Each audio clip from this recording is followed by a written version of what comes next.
সারা দেশে ছড়িয়ে পড়েছে হামের প্রাদুর্ভাব।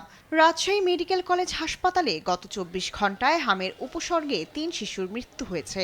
এ নিয়ে হাসপাতালটিতে এখন পর্যন্ত হামের উপসর্গে ৪৬ শিশু মারা গেছেন। এছাড়া নতুন করে ভর্তি হয়েছে ২৩ জন। গত ২৪ ঘন্টায় সাসপেক্টেড হামে মৃত্যুবরণ করেছে ৩। বর্তমানে হাসপাতালে সাসপেক্টেড হামের চিকিৎসাধীন রোগী ১৩৩। এ মৌসুমে এখন পর্যন্ত সাসপেক্টেড হামের চিকিৎসাধীন মোট রোগী ৪৫২।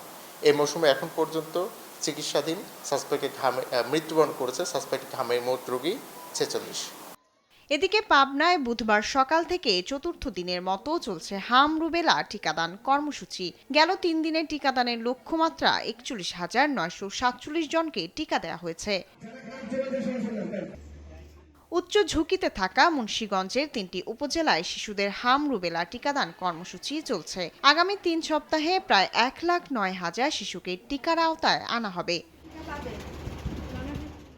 কুষ্টিয়ায় গত ২৪ ঘন্টায় নতুন করে ১৫ জন রোগী হামের উপসর্গ নিয়ে হাসপাতালে ভর্তি হয়েছেন। জেলার প্রতিটি হাসপাতালে আলাদা হাম আইসোলেশন ইউনিট খোলা হলেও রোগীদের ভোগান্তি কমছে না। ১ থেকে ৬ বছরের এই বাচ্চাগুলোকে আমরা দেখছি যে বেশি আক্রান্ত হচ্ছে। আরও যদি স্পেসিফিকলি বলি তাহলে ১ থেকে ৩ বছরের মধ্যে বাচ্চাদের প্রকোপটা বেশি। অন্য যেসব রোগী আমাদের এখানে ভর্তি আছে তার মধ্যে ৩ জন হলে একটু ঝুঁকি অবস্থায় আছে।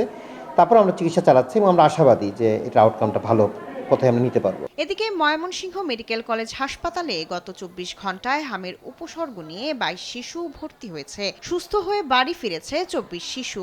বর্তমানে ৭৮ শিশু চিকিৎসাধীন আছে। এর মধ্যে উপসর্গ নিয়ে ৬ শিশু এবং হাম আক্রান্ত হয়ে ১ শিশুর মৃত্যু হয়েছে।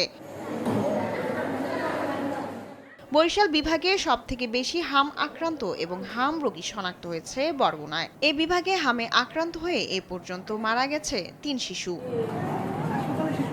শায়লা খান, নিউজ ডেস্ক, দেশ টিভি।